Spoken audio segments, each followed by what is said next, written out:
এদিকে আজ সন্ধ্যায় পঞ্চমী তিথিতে দুর্গাপূজার বোধন। কাল ষষ্ঠীর মধ্য দিয়ে শুরু হবে পূজার মূল আনুষ্ঠানিকতা। এরই মধ্যে সারা দেশে প্রায় ৩১,৫০০ মণ্ডপে পূজার প্রস্তুতি নেওয়া হয়েছে। সবখানেই বাড়ানো হয়েছে নিরাপত্তা। সহকর্মীদের তথ্য ছবিতে প্রতিবেদন।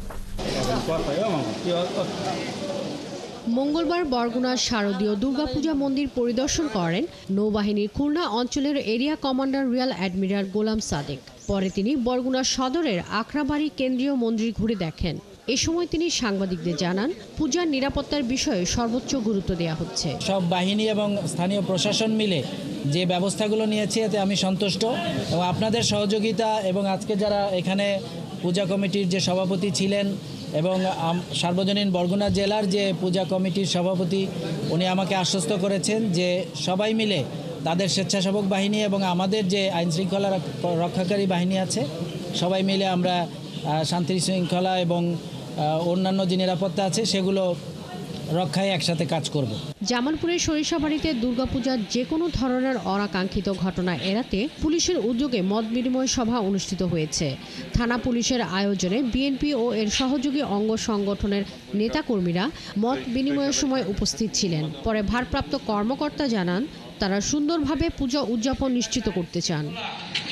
এদিকে এবারের পূজা খুব ভালোভাবে আয়োজনের ঘোষণা দিয়েছে স্বরাষ্ট্র ও কৃষি উপদেষ্টা অবসরপ্রাপ্ত লেফটেন্যান্ট জেনারেল জাহাঙ্গীর আলম চৌধুরী। মঙ্গলবার সকালে গাজীপুরের কৃষি গবেষণা ইনস্টিটিউটে এক অনুষ্ঠান শেষে সাংবাদিকদের কথা বলেন তিনি আরও জানান, প্রতিবার পূজার নিরাপত্তায় পুলিশ ও আনসার সদস্য মোতায়েন থাকেন। এবার বাড়তি হিসেবে র্যাব, বিজিবি ও সেনাবাহিনীও থাকবে। র্যাবরে দিয়েছি, বিডিআর দেওয়া হয়েছে, সেনাবাহিনীকে ডিপ্লয় করা হয়েছে, নেভিরে ডিপ্লয় করা হয়েছে, প্লাস এয়ারফোর্সেরও ডিপ্লয় দেয়। এবার সব ধরনের বাহিনী ডিপ্লয় করা হয়েছে। এবার পূজা খুব ভালোভাবে হবে।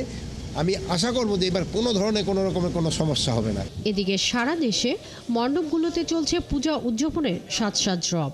বুধবার সকালে কল্পারম্ভ ও ষষ্ঠীর মধ্য দিয়ে শুরু হচ্ছে 4 দিন ব্যাপী দুর্গাপূজার আনুষ্ঠানিকতা। শাকিলা শম্পা, ৭১।